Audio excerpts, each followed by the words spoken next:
The sticker that's thrown on here is very appropriate.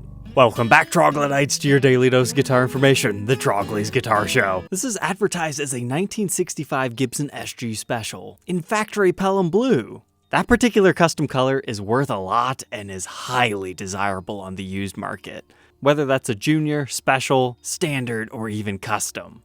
But needless to say, some things have happened to this one. Because aside from the finish, this is likely how it left the factory. It had one of the basic style vibrolas on it. It's a wrap tail piece with dual P90 pickups. But here we can see the tremolo was removed, but the holes were left bare.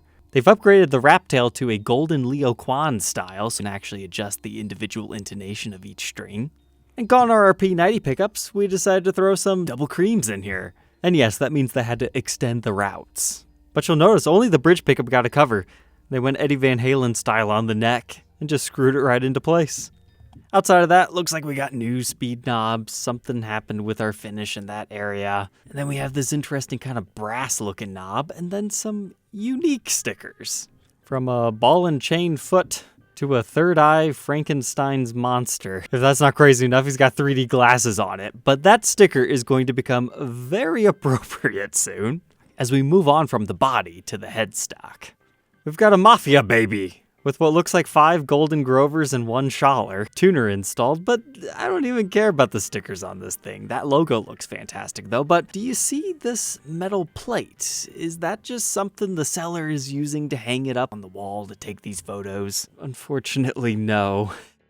When I think of a bad guitar repair, or if you Google bad guitar repair, the ones that have always stood out to me is this double cut Les Paul Jr. that I can't really even explain why that would even work, but it sure does look interesting. And then this is another one that's stuck with me. Somebody just adds this giant metal plate to help screw things together. We gotta say, this one gives off very similar energy and might even top them in terribleness. It appears that they just used 2 metal plates to give it some surface, and then they filled it in with like some epoxy putty or something. And then just decided to spray the back green to help hide it.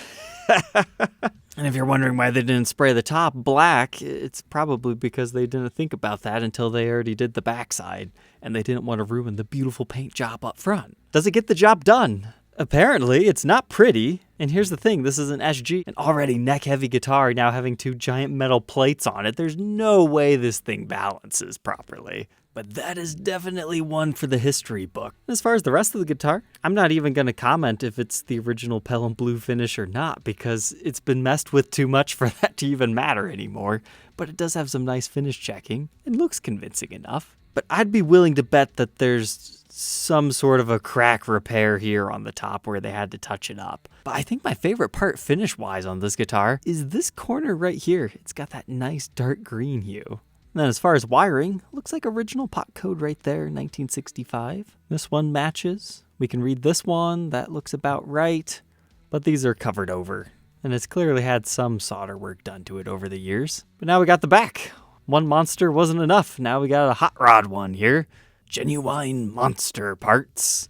Mr. Skull Dude, but I think my favorite here is the reduced sticker.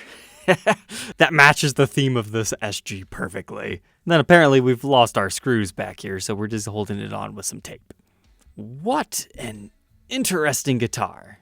It's like the owner knows it's never going to be perfect and it's kind of ugly, so you might as well dress it up even further to play the part. It comes with a gig bag and the shop is asking $5,000 plus $100 shipping. But in reading their description, they brought up something that I didn't think about. They cannot confirm the truss rod status because they're not going to undo the repair. That is opening a can of worms, but ooh, that wasn't a good idea. And as compared to other SG specials on the market, it seems like you could buy a lot cleaner one for about the same price. But you gotta remember, Pelham Blue sells for crazy premiums. But next up, let's have a word from our sponsor, Sweetwater. Sweetwater is a great place to buy all your new gear, and that's from electric guitars to pianos, orchestral instruments. My favorite thing is the fact that you can pick out the instrument that you want, from your weight down to the serial number to the kind of top. When I'm looking for something special, I always go to Sweetwater. And they're going to hook you up with a sales engineer that's going to not only help you with this sale, but many of other sales down the road as well. I think I've been with mine for nearly 15 years now. But they do more than guitar sales. They also have modifications and repairs. Trust me, they do much better work than this guy.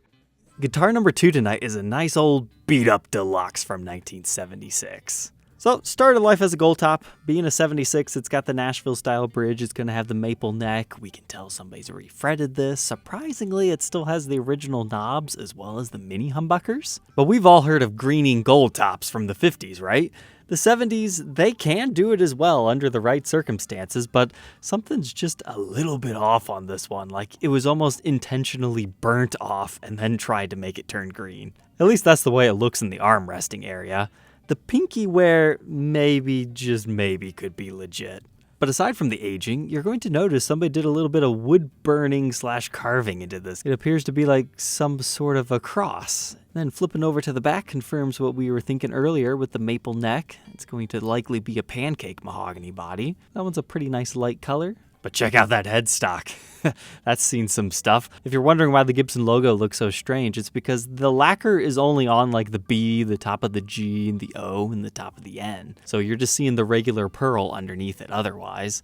But I think the most shocking thing about this example is the fact that it still has the original Kluson style tuners. Usually those are the first thing to go on those. But this one is severely bent. I bet this thing plays pretty nicely. I mean, look how worn in the neck is. It looks like it comes with a 90s era Gibson case. The shop is asking $4,250.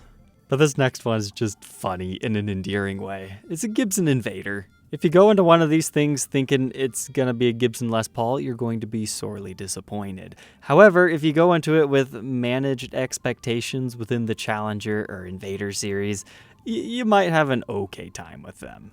It's part of Gibson's bolt-on neck series, but originally it would have looked something like this. Somebody decided to take it and put what looks like a fur coating on it, like from a cow. Reminds me of the old J-Moo 100 that we talked about in this episode.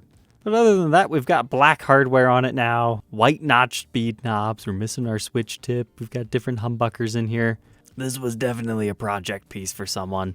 But it does come with kind of a cool snakeskin-like exterior case. Apparently the pickups are Seymour Duncan pearly gates.